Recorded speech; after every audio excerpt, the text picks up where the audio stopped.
নতুন করে আবারও গান বাদ্য ঢোল তবলা, একেবারে পহেলা বৈশাখের মঙ্গল শোভাযাত্রার মতো সম্পূর্ণ মুশরিকের সংস্কৃতিকে ইসলামের এই পবিত্র ঈদের মধ্যে চালায়া দেওয়ার নতুন ষড়যন্ত্র আবার এবার শুরু করা হয়েছে।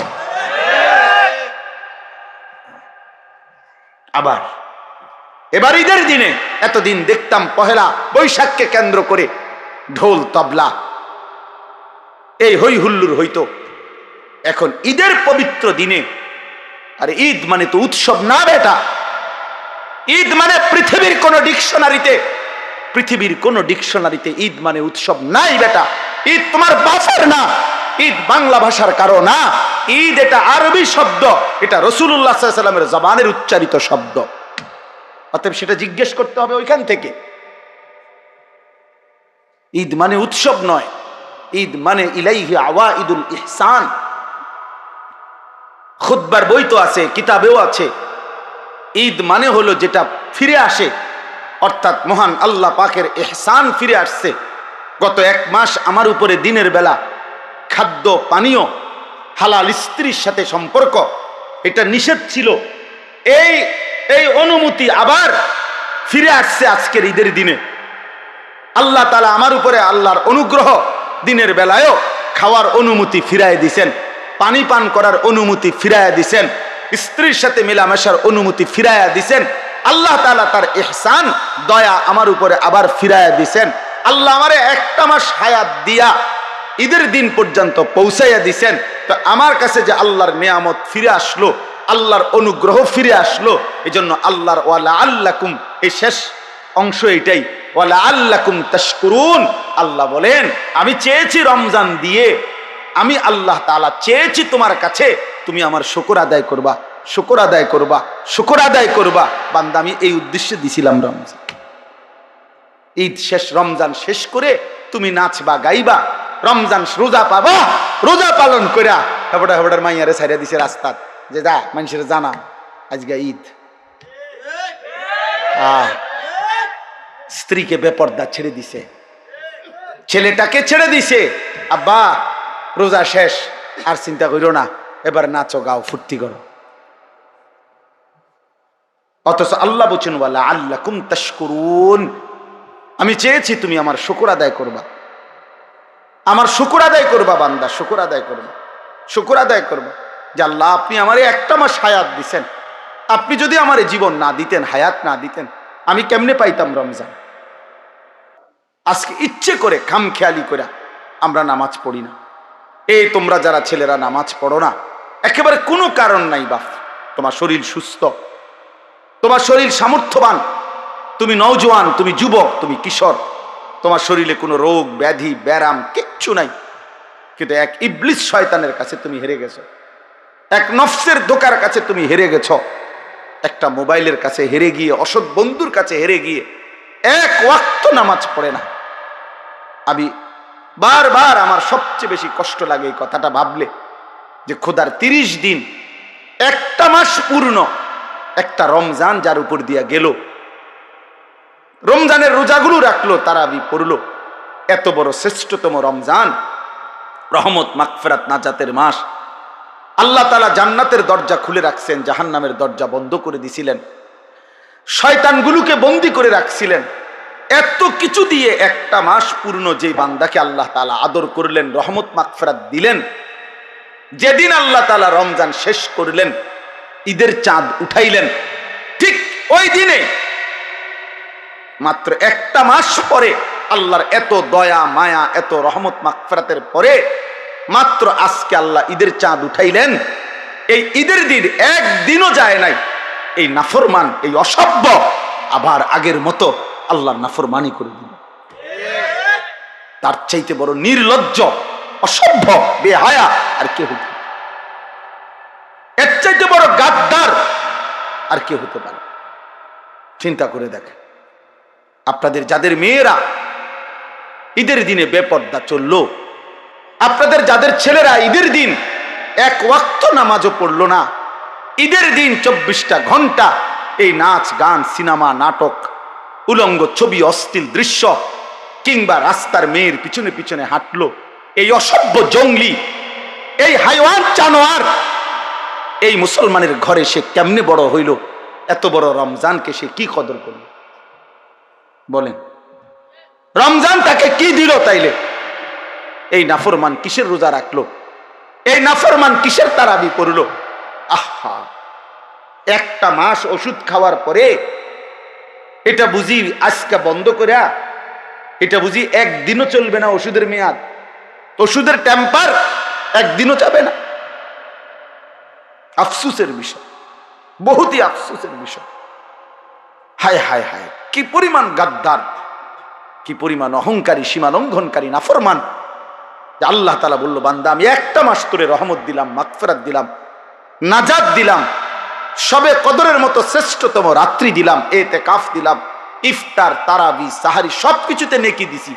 রোজায় নেকি, তারাবিতে নেকি, ইফতারে নেকি, সাহারিতে নেকি, ইতিকাফে নেকি, সবে কদরের এক রাতে 1000 মাসের চাইতে বেশি, রাতের চাইতে বেশি নেকি দিলাম। এত কিছু দেওয়ার পরে ঈদের চাঁদ উঠাইতে দেরি না, তুই আমি আল্লাহকে বৃদ্ধাঙ্গুলি দেখাইয়া আবার আমার নাফরমানি করে ফেললি। হায় হায় গাদ্দার, হায় হায় হায়, আফসুসের বিষয়, আফসুসের বিষয়। ওই মা বাপ গুলো আফসুস করা উচিত, যাদের চোখের সামনে তাদের সন্তান খোদার একটা মাস রমজান শেষ হওয়ার পর পরই আল্লাহর নাফরমানি করল। মাহে রমজান সম্পর্কিত বিস্তারিত আলোচনা করেছেন। রমজানের মাসাইল, রমজানের গুরুত্ব, এই সব কিছু বিষয় আল্লাহ পাক রব্বুল আলামিন এই 5টি আয়াতের মধ্যে বিস্তারিত বলেছেন। এই 5টা আয়াতেরই একটা হলো 185 নম্বর আয়াত। এই 185 নম্বর আয়াতের শেষ অংশ আমি পড়েছি। আল্লাহ পাক রব্বুল আলামিন ইরশাদ করেছেন, ইউরিদুল্লাহু বিকুমুল ইউসরা ওয়ালা ইউরিদু বিকুমুল উসর। দেখেন, আইয়ুবী সাহেব হুজুর বয়ান করছেন, এরপরে শ্রোতা আরো কম হইল, তেমন কোনো অসুবিধা নাই। এই জন্য আমার একটা অনুরোধ হলো, ফাঁকা জায়গা পূরণ করে আর একটু কাছাকাছি হয়ে বসে। ছেলেরা, বাপ, তোমরা একটু কাছাকাছি হয়ে আসো, কম দেখা যায়, অসুবিধা নেই। আমরা এলাকার হুজুর কম হইলে কিচ্ছু হইতো না। তুমি আও, কাছে আও।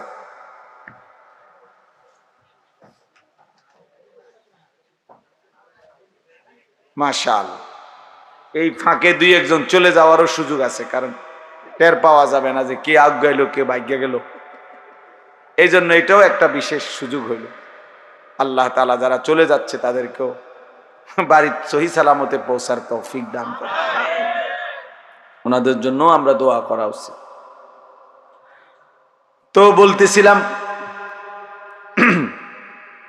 আল্লাহ পাক রব্বুল আলামিন বলতেছেন, ইউরিদুল্লাহু বিকুমুল ইউসরা ওয়ালা ইউরিদু বিকুমুল উসর।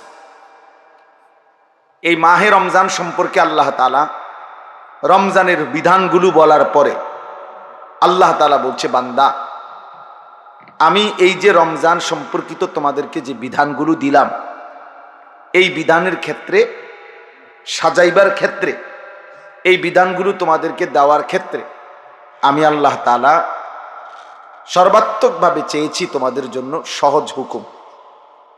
ওয়ালা ইউরিদু বিকুমুল উসরা। আল্লাহ নিজেই বলতেছেন যে আল্লাহ পাক তোমাদের জন্য একটা বিধানও কঠিন করতে চান নাই, সহজ করেছেন। ইউরিদুল্লাহু বিকুমুল ইউসরা, আল্লাহ তোমাদের জন্য সহজটাই ইচ্ছা করেছেন। দিনের বেলা রোজা, রাত্রেবেলা তারাবি, সন্ধ্যাবেলা ইফতার, শেষ রাত্রে সাহারি, শেষ দশকে ইতিকাফ, শেষ দশকের বেজর রাত্রিগুলো, সবে কদরের তালাশ।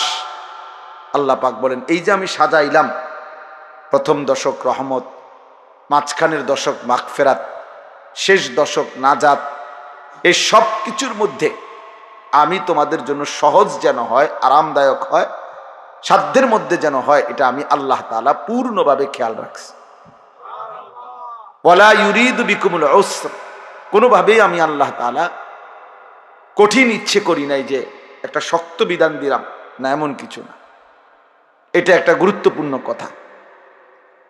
আল্লাহ পাক রব্বুল আলামিন একজন ইমানদারের উপরে, মুসলমানের উপরে, মানুষের উপরে আল্লাহর যে বিধানগুলো দিছেন এর প্রত্যেকটা বিধান শতভাগ আমাদের জন্য সহজ এবং আমাদের শরীর, স্বাস্থ্য, পরিবেশ, পরিস্থিতি সর্ব অবস্থায় সামঞ্জস্যপূর্ণ। অসামঞ্জস্যপূর্ণ, অযৌক্তিক, অবাস্তব, অপ্রাসঙ্গিক এরকম একটি বিধান আল্লাহ তাআলা বান্দার উপরে দেন নাই। এই কথা ইয়াকিন রাখতে হবে। কোরআনুল কারীমের মধ্যে আছে, আল্লাহ তাআলা বলেন, মা জাআলা আলাইকুম ফিদ্দীন মিন হারাজ। আল্লাহ তাআলা দ্বীনের ব্যাপারে তোমাদের উপরে কোনো মুসিবত, পেরেশানি আল্লাহ তাআলা দেন নাই। ওযু, নামাজ, রোজা, হজ, যাকাত, জিকির, তেলাওয়াত, দান, সাদাকা, যেটা যা করতে বলেছেন এবং যা ছাড়তে বলেছেন, চুরি, ডাকাতি, জিনা, ব্যভিচার, মদ, জুয়া, সুদ, ঘুষ, নাচ, গান, অসভ্যতা, বেহায়াপনা, অশ্লীলতা, সমস্ত নাফরমানি যা ছাড়তে বলেছেন এবং যা পালন করতে বলেছেন এর কোনোটাই তোমাদের জন্য হারাজ, কষ্টকর, মুসিবত এমন নাই। তুমি বান্দা পারবা, এটা বুঝে শুনেই আল্লাহ তাআলা দান করছেন, হুকুম দিছেন। আল্লাহ তাআলা আমাদের জন্য সামনেরটাও জানেন, পিছনেরটাও জানেন। ইয়ালামু মা বাইনা আইদিহিম ওয়া মা খালফাহুম। আল্লাহ তাআলা বলেন, আমি সামনেও জানি, পিছনেও জানি। তাহলে আগামীর ইসরাফিলের ফু পর্যন্ত পৃথিবীতে শেষ সেকেন্ডটাও কি হবে সেটা আল্লাহ তাআলা জানেন। অতএব আল্লাহ তাআলা যেহেতু সব কিছুই পরিপূর্ণ জানেন, অতএব তিনি বান্দার উপরে তার সাধ্যের অতিরিক্ত কোনো কিছু চাপান নাই। এটাই যৌক্তিক কথা, এটাই সঠিক কথা, এটাই সঠিক কথা। আচ্ছা, কোরআনুল কারীমে আরো আছে, আল্লাহ তাআলা বলেন, ফিতরাতাল্লাহিল্লাতী ফাতারান নাসা আলাইহা। আল্লাহ তাআলা মানুষকে ফিতরাত দিয়েই সৃষ্টি করেছেন। ফিতরাত কি? ফিতরাত হইল আল্লাহ তাআলা সৃষ্টিগতভাবে প্রত্যেক মানুষের মধ্যেই আল্লাহকে মানার সমস্ত যোগ্যতা দিয়েই সৃষ্টি করেছে, সৃষ্টি করেছে। আমার কোমরটা ভাঙে না, বাঁকাই হয় না, আমার হাঁটু বাঁকা হয় না, অথচ আমারে বলল রুকু দিতে, অথচ আমারে বলল সেজদা দিতে, যে অথচ আমার কনুইও বাঁকা হয় না, হাঁটুও বাঁকা হয় না, কোমরও বাঁকা হয় না। যদি বিষয়টা এমন হইতো তাহলে জুলুম হইতো, যে আমারে বানাইলেন তাল গাছ, অথচ আমারে বললেন সেজদা দিতে, আমি সেজদা দেব কেমনে? আমার তো কনুইও ভাঙে না, কোমরও ভাঙে না, আমার তো হাঁটুও ভাঙে না। তাহলে এটা যদি বলতো যে এই, তখন এটা জুলুম হইতো, যে আল্লাহ আমি তো নিচের দিকে যাইতে পারি না, আমার শরীরের এই যোগ্যতাই নাই, তা আমারে কেন সেজদা দিতে বললেন? আল্লাহ পাক রব্বুল আলামিন এমন একটা বিধান, সবাই আমরা খেয়াল করলে ভালো, যে বাস্তব কথা এটা। নওজোয়ান ভাই, তোমরাও ভাবা উচিত, প্রত্যেকে ইনসাফের সাথে ভাবা উচিত, যে আল্লাহ তাআলা আমাদেরকে এমন একটা বিধান দেন নাই যেটা আমাদের শরীর, স্বাস্থ্য, আমাদের পরিবেশ পরিস্থিতির সাথে অসামঞ্জস্যপূর্ণ, এমন কিছু নাই। যাকে আল্লাহ টাকা দেন নাই তো তাকে তো যাকাত দিতে বলেন নাই, যাকে আল্লাহ সম্পদ দেন নাই তাকে তো আল্লাহ হজ করতে বলেন নাই। তাইলে এমন কোন বিষয় আছে যেটা আমার শরীর স্বাস্থ্যের সাথে মানানসই না, আমার পরিবেশ পরিস্থিতির সাথে মানানসই না, অথচ আল্লাহ আমাকে করতে বলছেন? এরকম জুলুম আল্লাহ করেন না। ইন্নাল্লাহা লা ইয়াজলিমু মিসকালা যাররা, নিশ্চয়ই আল্লাহ তাআলা এক বিন্দু জুলুম করেন না। তাহলে আমরা এটা প্রথম, যদি আমরা এটা কলিজার মধ্যে থাকতো, আমাদের বিবেকে, দিলের মধ্যে যদি এটা থাকে যে আল্লাহর হুকুম পালন করা আমার জন্য সম্ভব, আমারে এই যোগ্যতা দিয়েই আল্লাহ বানাইছে, তাহলে আমরা আমলগুলো করতে পারতাম।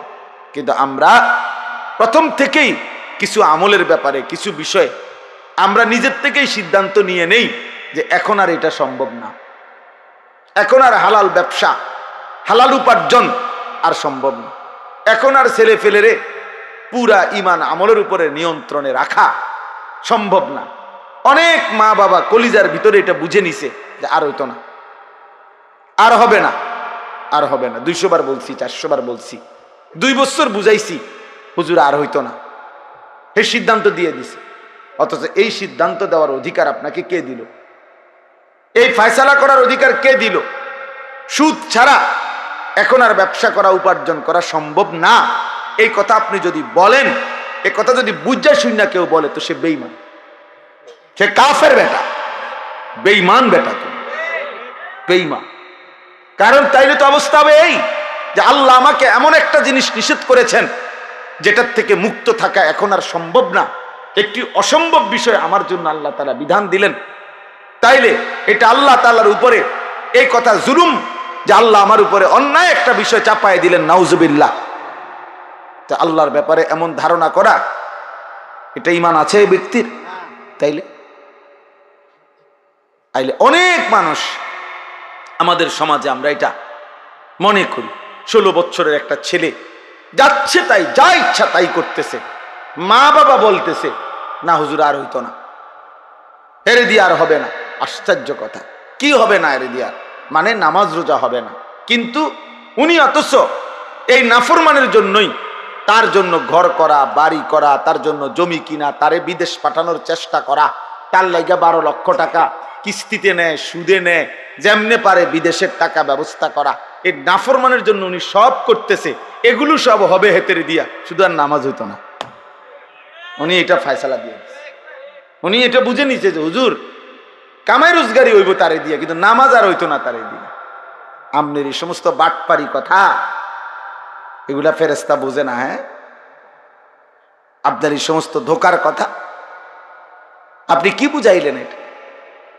এই জন্য আল্লাহ পাক রব্বুল আলামিন বলছেন, বান্দা বিশ্বাস করো, একটা হুকুম আমি কঠিন করি নাই, বরং আমি তোমাদের জন্য ইউরিদুল্লাহু বিকুমুল ইউসরা, সব ব্যাপারে আমি আল্লাহ তাআলা তোমাদের জন্য সহজটা চেয়েছি, আমার বান্দার যেন কষ্ট না হয়। কতভাবে আমি আমার বান্দাকে দিতে চেয়েছি, আমি আমার বান্দাকে মোটেই জাহান্নাম দিতে চাই নাই, এক বিন্দু আমার একটা বান্দা জাহান্নাম দিতে চাই না। ওয়াসিআত রাহমাতি কুল্লা শাই, আমার রহমত সব কিছুর উপরে বেষ্টন করে আছে। আমরা কোরআনুল কারীমে পড়ছি, নাব্বি ইবাদি আন্নী আনাল গফুরুর রহিম ওয়া আন্না আযাবি হুয়াল আযাবুল আলীম। এই কথাটা মনোযোগ দিয়ে শুনেন, আল্লাহ তাআলার দয়াটা তাইলে বুঝবেন। আল্লাহ বলতেছে, নবী আপনি আমার বান্দাদেরকে শুনায়া দেন, আন্নী আনাল গফুরুর রহিম, আমি আল্লাহ, আমি গফুর, আমি প্রচন্ড ক্ষমাশীল, রাহিম, আমি সর্বোচ্চ দয়াবান, পরিপূর্ণ দয়াবান, আমি দয়ালু। আর ওয়া আন্না আযাবি হুয়াল আযাবুল আলীম, আর এটাও বলে দেন আমার আযাব সেটাও কিন্তু অত্যন্ত ভয়ানক। কিন্তু তাফসীরের মধ্যে একটা আশ্চর্য সুন্দর কথা আছে।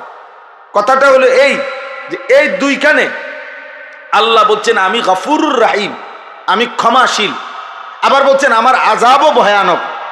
কিন্তু দুইটার মধ্যে একটা পার্থক্য চিন্তা করেন। মুফাসসিরিনে কেরাম বলে যে আল্লাহ তাআলা বান্দাকে মাফ করবার ক্ষেত্রে নিজেই স্বয়ং গফুরুর রাহিম, তাহলে মাগফিরাত, বান্দাকে মাফ করা, এটা আল্লাহর সত্তার মধ্যে আছে, আল্লাহর অস্তিত্বের মধ্যেই মাগফিরাত আছে, তিনি গফুর। কিন্তু আযাব তাকে যদি দিতে চান, এটা আল্লাহর অস্তিত্বের মধ্যে না, এটা আল্লাহর সত্তার মধ্যে না, এটা আল্লাহর স্টকের মধ্যে। মানে আযাব এটা আল্লাহ তাআলার স্টকে আছে, জাহান্নামে হোক, যেখানে আল্লাহ তাআলা সংরক্ষণ করছেন আযাবের বিষয়গুলো, তো সেটা ওইখানে আছে। তাহলে আযাব আল্লাহর স্টকে, আর মাগফিরাত আল্লাহর সত্তার মধ্যে। এই জন্য যেটা আল্লাহর সত্তার মধ্যে, তো আযাব দিতে চাইলে, বান্দাকে শাস্তি দিতে চাইলে, মনে করেন ওইখান থেকে লাঠি নিতে নিতে যদি বান্দা মাফ চায়, তো লাঠি তো নিয়া মারবে, আর মাফ করতে হলে তো সত্তার মধ্যেই আছে, তৎক্ষণাৎ মাফ করে দিবে। এই জন্য মাগফিরাত আগে, মাগফিরাত আগে চলে, আযাব পরে। আযাব তো ওইখান থেকে লইতে হইব, তারপরে মারতে হবে, শাস্তি দিতে হবে, আর মাগফিরাত তো সঙ্গেই আছে, মাগফিরাত তো সঙ্গেই আছে। এই জন্য আল্লাহ তাআলা তার বান্দার উপরে কঠিন কিছু দেন নাই। আল্লাহ তাআলা সর্বোচ্চ বান্দার জন্য দয়া করেছেন, দয়া করেছেন। আমাদেরকে আল্লাহ তাআলা যে বিধানগুলো দিয়েছেন এর কোনোটাই কঠিন না। আদ-দীনু ইউসরুন, নবী সাল্লাল্লাহু আলাইহি ওয়াসাল্লাম বলেন দিন সহজ। আল্লাহ কোরআনে বলছেন ওয়ালাকাদ ইয়াসসারনাল কোরআন লিযিকর, আমি বান্দা কোরআনুল কারীমকে শিখার জন্য বুঝার জন্য আমি সহজ করে দিয়েছি। ফাহাল মিন মুদ্দাকির, কে আছো এর থেকে উপদেশ গ্রহণ করবে। তাইলে প্রিয় ভাই আমার, বাপ আমার, ইনসাফের সাথে আপনারা, আমি কিংবা আপনি, যে বা যারা আমরা প্রতিনিয়ত আল্লাহর নাফরমানি করতেছি, আল্লাহর হুকুমের বিরুদ্ধাচরণ করছি, কেন বলেন? কেন? যারা এক ওয়াক্ত নামাজ পড়ে না, কেন পড়ে না? কেন পড়ে না বলেন? যারা হালাল খাচ্ছে না, কেন খাচ্ছে না? তার জন্য এটা অসম্ভব নাকি? তার জন্য এটা অসম্ভব মনে হয়েছে? না, অসম্ভব। বরং এই মূল বিষয় হলো এটা, আখিরাতকে ভুলে গেছে, আল্লাহকে ভুলে গেছে, সে পরকালকে কিছুই মনে করে না। ইয়ালামুনা যাহিরাম মিনাল হায়াতিদ দুনিয়া ওয়া হুম আনিল আখিরাতি হুম গাফিলুন। আল্লাহ তাআলা বলে, বান্দা দুনিয়ার জীবন তো খুব ভালো বুঝলা, কিন্তু আখিরাতের ব্যাপারে একদম গাফিল হয়ে রইলা। আখিরাতের কথা বললে আর কিছু বোঝে না, আর কিছুই বোঝে না। চাচারে জিজ্ঞাসা করবেন কোরআন শরীফ পড়তে পারেননি, সহি শুদ্ধ না, পারে না। কিন্তু চাচা মেল মিটিং বোঝেননি, তো মেল তো আমিই করি 10 গ্রামে, আমার তে বালা বুঝেন না, আসেনি কেউ। আমি খবর লো না, একটা খবর লো। দুনিয়ার সমস্ত বিষয়ে উনি বুঝে, কিন্তু আল্লাহর কোরআনের এক লাইন উনি তেলাওয়াত করতে জানে না। কারণ কি? অহুম আনিল আখিরাতে হুম গাফিলুন, আখিরাতের ব্যাপারে গাফেল। ছেলেটার সব বুঝে, ছেলেটার জামা লাগবে, কাপড় লাগবে, ছেলেটার চাকরি লাগবে, ছেলেটার একটা ঘর লাগবে, ছেলেটার জন্য বিদেশে যাওয়া লাগবে, ছেলেটার রোজগার লাগবে, সব কিছু বুঝে, কিন্তু ছেলেটার যে নামাজ পড়ানো দরকার এটা উনি বুঝে। কারণ এটা যে আখিরাত, এটা যে আখিরাত, এটা যে পরকাল। তাইলে বাস্তবতা হইল, ইনসাফের কথা হইল, আল্লাহ কিন্তু এটা বলছে, বান্দা আমি কঠিন করি নাই, আমি সহজ করেছিলাম, কিন্তু তুমি গুরুত্ব দিলা না, তুমি গুরুত্ব দিলা না, পাত্তা দিলা না। আজকে ইচ্ছে করে খামখেয়ালি করে আমরা নামাজ পড়ি না। এই তোমরা যারা ছেলেরা নামাজ পড়ো না, একেবারে কোনো কারণ নাই বাপ। তোমার শরীর সুস্থ, তোমার শরীর সামর্থ্যবান, তুমি নওজোয়ান, তুমি যুবক, তুমি কিশোর, তোমার শরীরে কোনো রোগ ব্যাধি ব্যারাম কিচ্ছু নাই, কিন্তু এক ইবলিস শয়তানের কাছে তুমি হেরে গেছো, এক নফসের ধোঁকার কাছে তুমি হেরে গেছো, একটা মোবাইলের কাছে হেরে গিয়ে, অসৎ বন্ধুর কাছে হেরে গিয়ে এক ওয়াক্ত নামাজ পড়ে না। আমি বারবার, আমার সবচেয়ে বেশি কষ্ট লাগে এই কথাটা ভাবলে, যে খোদার 30 দিন, একটা মাস পূর্ণ, একটা রমজান যার উপর দিয়া গেল, রমজানের রোজাগুলো রাখলো, তারাবি পড়লো, এত বড় শ্রেষ্ঠতম রমজান, রহমত মাগফিরাত নাজাতের মাস, আল্লাহ তাআলা জান্নাতের দরজা খুলে রাখছেন, জাহান্নামের দরজা বন্ধ করে দিছিলেন, শয়তানগুলোকে বন্দী করে রাখছিলেন। এত কিছু দিয়ে একটা মাস পূর্ণ যে বান্দাকে আল্লাহ তাআলা আদর করলেন, রহমত মাগফিরাত দিলেন, যেদিন আল্লাহ তাআলা রমজান শেষ করলেন, ঈদের চাঁদ উঠাইলেন, ঠিক ওই দিনে মাত্র একটা মাস পরে আল্লাহর এত দয়া মায়া, এত রহমত মাগফিরাতের পরে মাত্র আজকে আল্লাহ ঈদের চাঁদ উঠাইলেন। এই ঈদের দিন একদিনও যায় নাই এই নাফরমান, এই অসভ্য আবার আগের মতো আল্লাহর নাফরমানি করে দিল। তার চাইতে বড় নির্লজ্জ, অসভ্য, বেহায়া আর কে হতে পারে? এর চাইতে বড় গাদ্দার আর কে হতে পারে? চিন্তা করে দেখেন, আপনাদের যাদের মেয়েরা ঈদের দিনে বেপর্দা চললো, আপনাদের যাদের ছেলেরা ঈদের দিন এক ওয়াক্ত নামাজও পড়লো না, ঈদের দিন 24টা ঘন্টা এই নাচ গান, সিনেমা, নাটক, উলঙ্গ ছবি, অশ্লীল দৃশ্য, কিংবা রাস্তার মেয়ের পিছনে পিছনে হাঁটলো, এই অসভ্য জঙ্গলি, এই হাইওয়ান জানোয়ার, এই মুসলমানের ঘরে সে কেমনে বড় হইল? এত বড় রমজানকে সে কি কদর করল বলেন? রমজান তাকে কি দিল? তাইলে এই নাফরমান কিসের রোজা রাখলো? এই নাফরমান কিসের তারাবি পড়লো? আহা, একটা মাস ওষুধ খাওয়ার পরে এটা বুঝি আজকে বন্ধ করে এটা বুঝি একদিনও চলবে না, ওষুধের মেয়াদ, ওষুধের টেম্পার একদিনও যাবে না। আফসুসের বিষয়, বহুতই আফসুসের বিষয়। হায় হায় হায়, কি পরিমাণ গাদ্দার, কি পরিমাণ অহংকারী, সীমা লঙ্ঘনকারী, নাফরমান। আল্লাহ তাআলা বলল, বান্দা আমি একটা মাস তোরে রহমত দিলাম, মাগফিরাত দিলাম, নাজাত দিলাম, সবে কদরের মতো শ্রেষ্ঠতম রাত্রি দিলাম, ইতিকাফ দিলাম, ইফতার, তারাবি, সাহারি সবকিছুতে নেকি দিছি। রোজায় নেকি, তারাবিতে নেকি, ইফতারে নেকি, সাহারিতে নেকি, ইতিকাফে নেকি, সবে কদরের এক রাতে 1000 মাসের চাইতে বেশি, রাতের চাইতে বেশি নেকি দিলাম। এত কিছু দেওয়ার পরে ঈদের চাঁদ উঠাইতে দেরি না, তুই আমি আল্লাহকে বৃদ্ধাঙ্গুলি দেখাইয়া আবার আমার নাফরমানি করে ফেললাম। হায় হায় গাদ্দার, হায় হায় হায়, আফসুসের বিষয়, আফসুসের বিষয়। ওই মা বাপ গুলো আফসুস করা উচিত, যাদের চোখের সামনে তাদের সন্তান খোদার একটা মাস রমজান শেষ হওয়ার পর পরই আল্লাহর নাফরমানি করল, আল্লাহর নাফরমানি করল। যাদের মেয়েগুলো বেপর্দা হাঁটলো, যাদের স্ত্রী বেপর্দা হাঁটলো, যাদের ছেলেগুলো শুধুমাত্র অসভ্যতার নোংরামি করে ঈদ পালন করুন। অথচ এটা কোন যুক্তিতে ভাইয়া, একটা ছেলে হলেও বুঝছ, কোন যুক্তিতে বাবা অসভ্যতা ঈদ হইতে পারে না। নাচ গান এটা ঈদ হবে কেন? এটা তো গুনাহ। নারীর পিছনে হাঁটা বন্ধু, এটা তো ঈদ না, এটা তো নাফরমানি। বেটা, কোন মেয়ে বেপর্দা হওয়া, ওই অসভ্য বেহায়া নারী, এটা তো ঈদ হইতে পারে না, এটা তো বেহায়া নারী। বেটা, অসভ্য নারী, এটা দুশ্চরিত্র নারী, এটা এটা তো এই সমাজের দুর্গন্ধ, এটা তো এই সমাজের লানত, এটা তো অভিশপ্ত। এটা ঈদ হবে কেন? ঈদ তো ইবাদত। কোরআনুল কারীম আল্লাহ তাআলা এখানে বলছেন এটা ওয়ালিতুকমিলুল ইদ্দাতা, এর পরের কথা এটা আল্লাহ বলছে, বান্দা আমি সহজ করেছি বিধান, কঠিন করি নাই।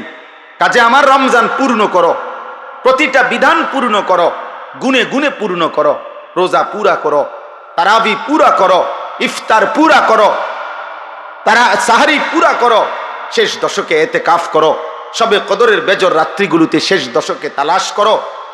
আর সবগুলো পূর্ণ ইবাদত করে যেদিন ঈদের চাঁদ উঠবে সেদিন তোমার করণীয় ওয়ালিতুকাব্বিরুল্লাহ আলা মা হাদাকুম, আমি যে তোমাকে রমজান দিলাম, আমি যে একটা মাস হায়াত দিলাম, আমি যে তোমারে এতগুলো নিয়ামত, এতগুলো ইবাদত, এতগুলো নেকির সন্ধান তোমাকে যে আমি দিলাম, এই খুশিতে, এই আনন্দে, এই কৃতজ্ঞতায় তুমি আমি আল্লাহর তাকবীর, আল্লাহু আকবারের ধ্বনি উচ্চ করো।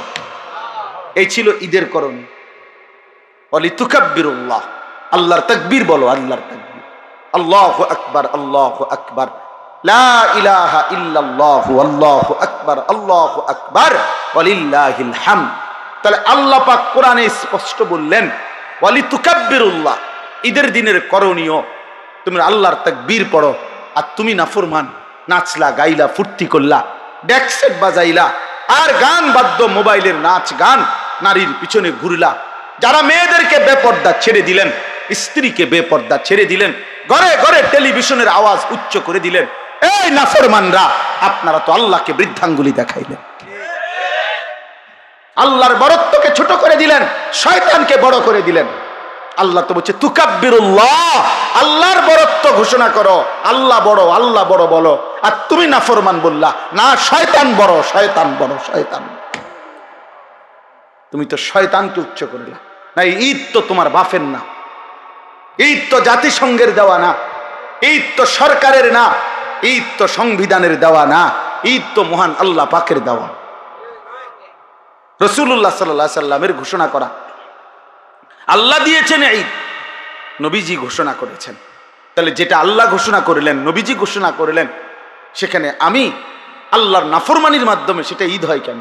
এজন্য অসভ্যতা ঈদ হইতে পারে না। বেহায়া নারীর এই হাঁটা, এটা ঈদ নয়, এটা অসভ্যতা, অসভ্যতা। তোমরা যারা যুবক এক ওয়াক্ত নামাজ পড়ো নাই, তুমি অসভ্য, তুমি মুসলমানের ঈদ পালন করো নাই, তুমি শয়তানের কোনো এজেন্ডা বাস্তবায়ন করেছ। তোমার সাথে ইমানদারের ঈদের কোনো সম্পর্ক নেই, ইমানদারের ঈদের কোনো সম্পর্ক। তুমি বেহায়া ঠিক আছে, চলো বেঈমানের সাথেই চলো। প্রিয় বাবা বোনদেরকে বইল, সেই বেঈমানদের আচরণ, চলা ফেরা, চুল, লেবাস, পোশাক যদি তোমার পছন্দ হয়, তুমি যদি একদিকে তোমার মজলুম মুসলমান কিভাবে লাশ ছিন্ন ভিন্ন করে দিচ্ছে, আর তখনও তুমি মোবাইলে নাড়িয়ে দেখো, ছবিয়ে দেখো, উলঙ্গ দৃশ্য দেখো, ছি বেটা তোর, লানত তোর এই জিন্দেগির উপরে, লানত তোর উপরে বেটা, লানত তোর উপরে, আল্লাহর লানত তোর উপরে বেটা, লানত পড়ুক তোর উপরে বেটা। তোর বিবেকের মধ্যে যদি এতটুকু অনুভূতিও না জাগে বেটা, তোমরা শোনো নাই কেউ, কেমনে পারো তোমরা নামাজ ছাড়া থাকতে, কেমনে সম্ভব?